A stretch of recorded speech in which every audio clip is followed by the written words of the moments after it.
주시고 또 새 힘 주셔서 매일의 삶을 살게 하신 감사드립니다. 주님 깊이 만나는 이 아침 묵상 시간 바르게 알고 바르게 깨달을 수 있게 지혜 주심 감사드리며 예수님의 이름으로 기도드렸습니다. 아멘. 오늘 말씀은 로마서 15장 8절에서 16절 말씀입니다. 성경은 세번역 성경입니다. 8절 내가 말하는 것은 이러합니다.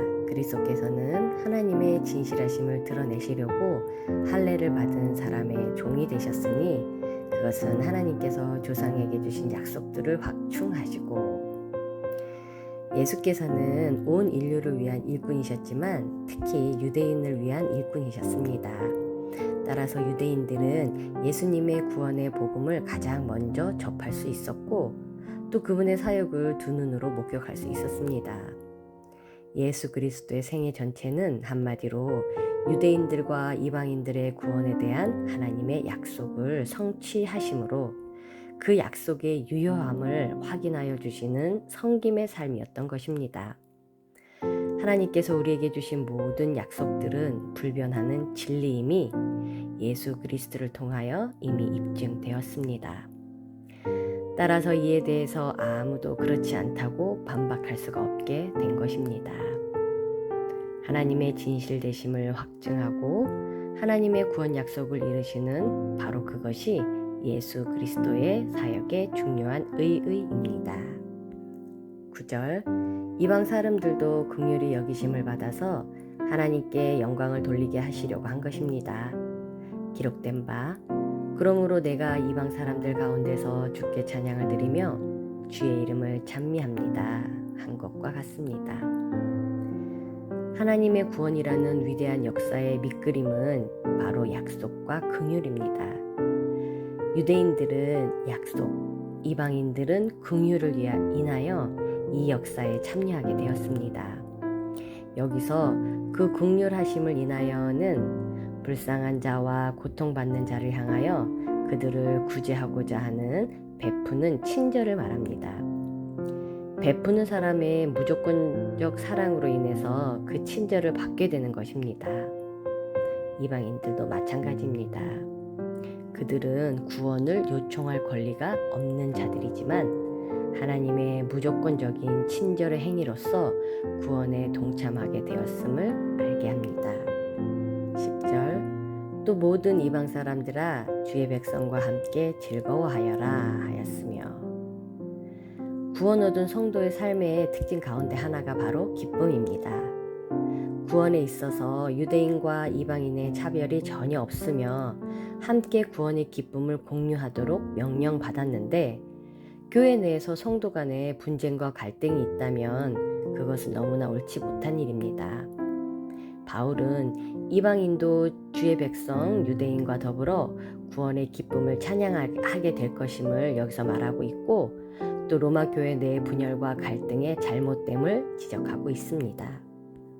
11절 또 모든 이방 사람들은 주님을 찬양하여라 모든 백성들아 주님을 찬양하여라 하였습니다. 그분이 찬양을 받으셔야 할 이유는 너무나도 많은데 무엇보다도 우리 성도를 긍휼히 여기사 구원을 베푸신 그 크신 은혜를 인하여 찬양 받으셔야 합니다. 바울은 성도의 구원이 이미 예정된 것이었다고 말하고 있습니다. 창세전에 그리스도 안에서 영적 이스라엘로 예정이 된 상태였던 것입니다. 이방인인 우리가 혈통으로는 아브라함과 아무 상관이 없으되 하나님의 예정 안에서는 이미 아들이요 후사의 관계에 있었습니다. 왜 그분이 우리를 선택하셨는지는 모르지만 우리는 이 놀라운 은혜를 감사하고 또 날마다 찬양하도록 힘써야 합니다.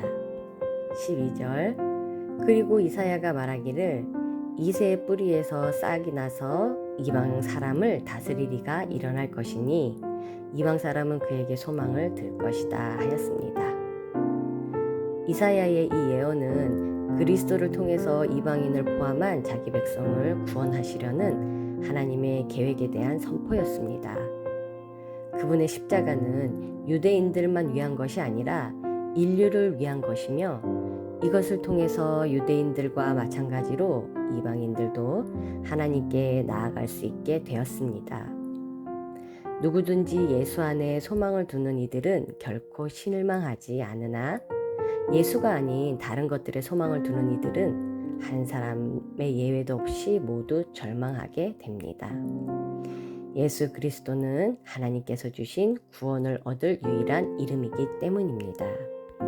13절 소망을 주시는 하나님께서 믿음에서 오는 모든 기쁨과 평화를 여러분에게 충만하게 주셔서 성령의 능력으로 소망이 여러분에게 차고 넘치기를 바랍니다.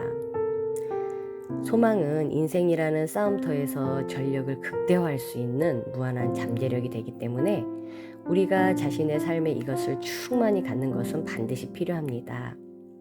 노력이란 소망이 있어야 자연적으로 생겨나는 법이기 때문입니다. 소망이 없으면 노력도 없는 것입니다. 이러한 소망은 성령의 능력을 통해서만 또는 성령의 능력 안에서만 가질 수 있는 것임을 여기서 말하고 있습니다. 이 소망은 인간이 스스로 설정하는 어떤 목표에 대한 바램과 달라서 스스로 원한다고 해서 이것을 가질 수 있는 것은 아닙니다. 이것은 하나님께서 성령을 통해 우리 삶에 채워주시는 것입니다. 결국 바울의 최대 관심사인 교회의 영적 부여는 성령의 충만이 없이는 불가능함을 말하고 있습니다. 14절 나의 형제 자매 여러분, 나는 여러분 마음에 선함이 가득하고 온갖 지식이 넘쳐서 서로 권면할 능력이 있음을 확신합니다. 바울이 로마 그리스도인들에게 대해 이미 모든 그노시스로 충만하게 된 상태라고 말할 때 이 말에 염두에 둔 것은 바로 그들의 실천적 삶입니다. 로마의 그리스도인들이 갖고 있던 두 가지, 선함과 지식은 그리스도인들에게 꼭 필요한 요소입니다. 바울은 자신이 그들을 가르친 적이 없음에도 그들이 이 두 가지 미덕이 있음을 기뻐하고 칭찬을 아끼지 않음으로써 그들에 대한 자신의 신뢰를 보여주고 있는 것입니다. 또한 로마 교회 성도들 상당수는 성숙한 신앙과 또 온전한 지식으로 분별력을 가지고 피차간의 잘못을 훈계하고 또 권고하는 영적 능력을 지니고 있음을 보여주고 있습니다. 15절 그러나 내가 어떤 부분에서 매우 담대하게 쓴 것은 하나님께서 내게 주신 은혜를 힘입어서 여러분의 기억을 새롭게 하려고 한 것입니다. 하나님께로부터 받은 감당할 수 없는 은혜를 형제들과 조금이라도 나누어 그들의 영적 성숙을 이루기 위해서 어떤 부분에서는 매우 담대하게 기록했음을 밝히고 있습니다. 또한 로마 교회 성도들로 하여금 이미 알고 있던 진리를 다시 생생하게 마음에 되새기게 하기 위함이라고 여기서 밝히고 있습니다.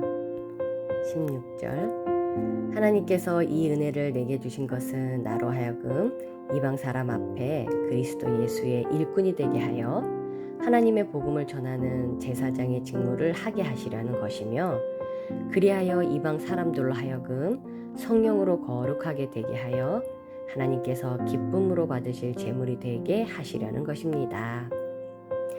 바울은 이방인들에게 복음을 전하는 특별한 사자로 하나님에 의해 부르심을 받았습니다. 그는 이러한 자신의 직분을 그리스도의 종으로 인식했으며 이것을 매우 자랑스럽게 여겼습니다.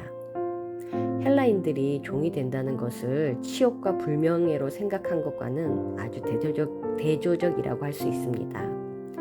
또한 바울은 구약시대의 제사장과 같은 사역으로 인식한 것으로 보여줍니다. 그는 자신이 복음으로 얻은 이방 열매, 즉 이방 회심자를 하나님께 신성히 바쳐드리는, 즉 그들로 하여금 하나님을 향한 거룩한 산 제사의 삶을 살도록 헌신케 하는 아주 귀한 사역을 하고 있음을 자각하고 있었습니다. 바울이 이방인을 제물로 하나님께 드린다는 것은 먼저 하나님 밖에 있던 이방인에게 복음을 전해 또 그들이 회심하여서 하나님의 백성이 되게 하는 것입니다. 또 다른 이유는 그 회심한 이방인으로 하여금 거룩한 산 제사의 삶, 즉 하나님과 영으로 교통하는 신령한 예배의 삶을 살도록 하는 것이었습니다.